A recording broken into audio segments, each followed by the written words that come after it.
तारीख ने बहुत से बादशाह देखे, कुछ ताज के लिए लड़े, कुछ जमीन के लिए, मगर एक बादशाह ऐसा भी था जो सिर्फ इज्जत के लिए जिया और सिर्फ गैरत पर मरा।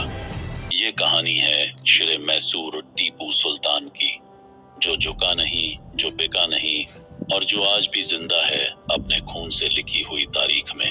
सुबह का वक्त था, सूरज अभी धुंध के पर्दे में छुपा हुआ था।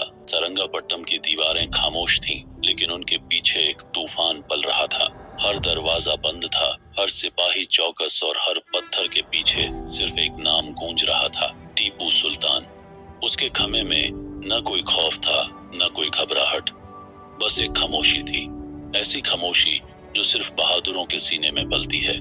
टीपू ने अपने हाथों से ज़रा पहनी, तलवार कमर से बांधी और चेहरे पर वही मुस्कुराहट सजाई जो वो हर जंग से पहले पहनता था। किले के बाहर अंग्रेजों की 3 लाख फौज सफ आरा थी। तोपों का मुंह किले की तरफ था और नियत एक, शेर मैसूर को मिटा देना। आसमान पर बादल मंडला रहे थे। वजीरों मशीरों ने मशवरा दिया कि दोबारा लश्कर को जमा किया जाए, मगर सुल्तान के चेहरे पर तल्ख मुस्कुराहट थी। उसने कहा, शेर की एक दिन की जिंदगी गीदड़ की 100 साल की जिंदगी से बेहतर है। वो फसील की जानिब बढ़ा। नीचे शहर था, औरतें दरवाजों में खड़ी थीं, बच्चों को सीने से लगाए, और हर नजर सुल्तान पर थी। उनके लिए वो सिर्फ बादशाह नहीं था, वो मुहाफिज था, रहनुमा था, उम्मीद था। सुल्तान ने सर झुकाकर जैसे उन सब की दुआओं को दिल में बसा लिया। अचानक तोप चली, फिजा लर्ज गई, दीवारें कांप गईं। लड़ाई शुरू हो चुकी थी, तलवारें टकरा रही थीं, घोड़ों की टापें गूंज रही थीं, मगर सुल्तान की तलवार अब भी बिजली बनकर दुश्मनों पर गिर रही थी। उसके हर वार में गैरत थी, हर कदम में ईमान।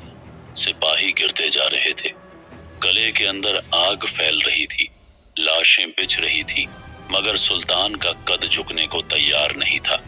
उसके जिस्म पर जख्म के निशान थे, लहू बह रहा था, लेकिन उसकी आंखों में वही शोलों सी जलती हुई हिम्मत थी। अचानक सुल्तान के सामने एक अंग्रेज अफसर आ गया। दोनों की निगाहें मिली, तलवारें चली, और टीपू का एक वार उसके सीने को चीर गया। फिर एक और दुश्मन, फिर एक और, जैसे वो अकेला सारा मैदान थामे हुए था। लेकिन फिर एक गोली आई, सीधा सीने में लगी।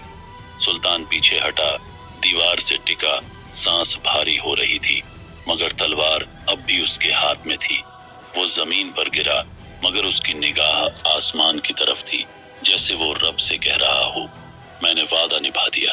अंग्रेज पास आए, कांपती आवाज में कहा, हमने आज हिंदुस्तान का असल बादशाह मार दिया।